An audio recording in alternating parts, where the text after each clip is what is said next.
కేసీఆర్ హయాంలో మావోయిస్టుల పేరుతో రాజకీయ నాయకుల ఫోన్లు ట్యాప్ చేశారని కేంద్ర మంత్రి బండి సంజయ్ వెల్లడించారు. ఫోన్ ట్యాపింగ్ కు సంబంధించి సిట్ అధికారులు ఇచ్చిన నోటీసుల మేరకు హాజరైన ఆయన తన వద్ద ఉన్న వివరాలను సీల్డ్ కవర్లో సమర్పించినట్లు వివరించారు. మావోయిస్టుల జాబితాలో రేవంత్ రెడ్డి, హరీష్ రావు పేర్లు పెట్టి వారి ఫోన్లు కూడా ట్యాప్ చేశారని తెలిపారు.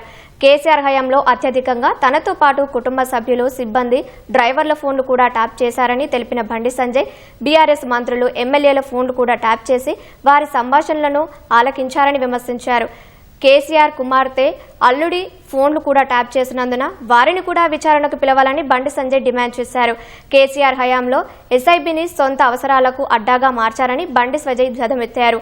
నాయకులు, లాయర్లు, వ్యాపారులు, సినీ నటులు సహా ఉస్మానియా యూనివర్సిటీ ప్రొఫెసర్ల ఫోన్లు కూడా ట్యాప్ చేశారని మండిపడ్డారు. ప్రభాకర్ రావు, రాధాకిషన్ రావు బాగోతాన్ని సిట్ అధికారులు చెబుతుంటే తనకే సిగ్గనిపించిందని పేర్కొన్నారు. ఫోన్ ట్యాపింగ్ కేసును సిట్ ఏమీ చేయలేదన్న ఆయన సిబిఐ దర్యాప్తునకు ముఖ్యమంత్రి రేవంత్ రెడ్డి స్వయంగా ఆదేశించాలని కోరారు. ఎస్ఐబి అనేది మావోయిస్టుల కార్యకలాపాలను ఎప్పటికప్పుడు తెలుసుకోవడము, వాళ్ళని కంట్రోల్ చేయడము, వాళ్ళ పట్ల కఠినంగా వివరించాలంటే ఎస్ఐబి ఉండాలి. కాబట్టి ఒక సపరేట్ ఇన్వెస్టిగేషన్ బ్రాంచ్ పెట్టి మావోయిస్టు, టెర్రరిస్టు కార్యకలాపాలను అదుపు చేయడానికి మాత్రమే ఇది అవసరం. దాన్ని పెట్టుకొని వీళ్ళు ఏది పడుతుంది ఫోన్ ట్యాప్ చేయడమే. వేలాది ఫోన్లు, ఆ లిస్ట్ చూస్తే నేను ఆశ్చర్యపోయినా. వేలాది ఫోన్లు,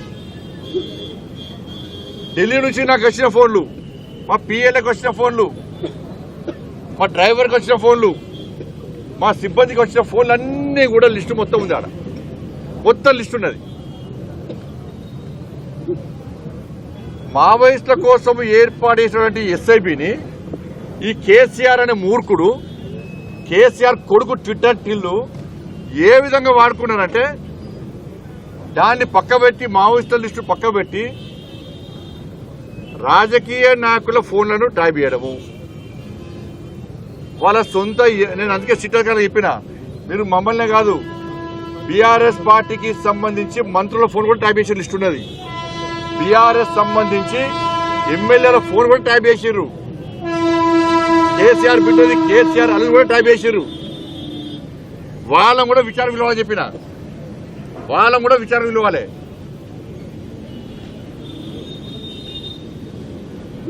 కాబట్టి ఇవన్నీ ఎస్ఐబి అనేది దీనికోసం ప్రారంభించబడింది. వాళ్ళ ఆ ఎస్ఐబిని ఈ కేసీఆర్ అనే మూర్ఖుడు, కేసీఆర్ కొడుకు వాళ్ళ సొంత లావాదేవీల కోసము, సొంత అవసరాల కోసము దాన్ని ఒక అడ్డగా మార్చింది. ఎస్ఐబిని ఒక అడ్డగా మార్చి రాజకీయ నాయకుల, మాలాంటి రాజకీయ నాయకుల ఫోన్లు ట్యాప్ చేయడము, వ్యాపారస్తుల ఫోన్ ట్యాప్ చేయడము, అడ్వకేట్ల ఫోన్ ట్యాప్ చేయడము, సినిమా వాళ్ళ ఫోన్లు ట్యాప్ చేయడము. ఇంతకన్నా ఘోరమైన ఇంకోటి, ఉస్మానియా యూనివర్సిటీకి సంబంధించి ప్రొఫెసర్ల ఫోన్ కూడా ట్యాప్ చేశారు.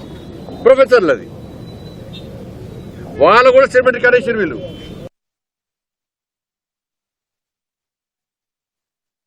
ఈ ఇద్దరి అధికారుల మీద మాకు ఏం వ్యతిరేకత లేదు. ఇద్దరు చాలా నిజాయితీ గల ఆఫీసర్లు, మంచి పేరుంది.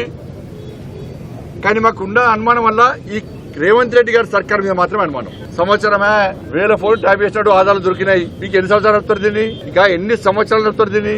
కమిషన్లు ఇస్తారా, టైం పాస్ చేస్తారా? కమిషన్లు రిపోర్ట్ ఇచ్చాక ఎవరు చర్య తీసుకోలేదా? ఇన్ని సంవత్సరాలకి, సంవత్సరం దాటింది, ఏ ఒక్క రాజకీయ నాయకుల మీద అరెస్ట్ చేసిరా మీరు? కేసీఆర్ గారిని, కేసీఆర్ కుటుంబం మీద చర్యలు తీసుకుని అరెస్ట్ చేసిరా ఎవరైనా? ఎందుకంటే ఇద్దరు ఒకటే.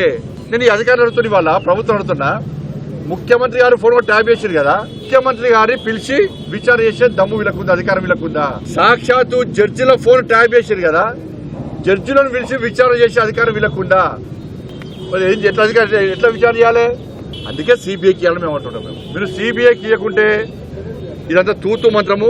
ఇది మీ ఇద్దరి మధ్య జరిగిన అండర్స్టాండింగ్, బీఆర్ఎస్ కాంగ్రెస్ మధ్య జరిగిన అండర్స్టాండింగ్. ఒక్కొక్క స్కామ్కు అక్కడ రేటు కుదురుతుంది. ఢిల్లీలో ఫస్ట్ ఫామ్ హౌస్ కేసు ఇన్ని కోట్లు తీసుకుపోయి ఢిల్లీలో మూటల్లో పెంపుతున్నారు. ఓ ట్రాఫిక్ కేసు ఢిల్లీలో మూటల్లో పెంపుతున్నారు. కాళేశ్వరం కేసు మూటల్లో పెంపుతున్నారు. డ్రగ్స్ కేసు మూటల్లో పెంపుతున్నారు. ఇలా విచారణ చేస్తా అని చెప్పి ఇదంటున్నారు. కమిషన్లు వేస్తున్నారు. ఈ విచారణ పూర్తి కాకముందే కేసీఆర్ సార్ ఎవరు గెలవాలి, ఎక్కడ గెలవాలో కలుస్తున్నాడు. ఢిల్లీలో కాంగ్రెస్ పార్టీ నాయకులను వందల కోట్ల రూపాయలు మూటలు పెడుతున్నారు. కాళేశ్వరం కేసీఆర్ కుటుంబానికి ఏ విధంగా ఏటీఎంగా మారిందో ఈ కేసీఆర్ కుటుంబం చేసిన అవినీతి, కాంగ్రెస్ పార్టీ ప్రభుత్వం వేస్తున్న కమిషన్లు అన్ని కూడా ఇలా కాంగ్రెస్ పార్టీకి ఢిల్లీ నాయకత్వానికి ఒక ఏటీఎం లెక్క మారినాయి.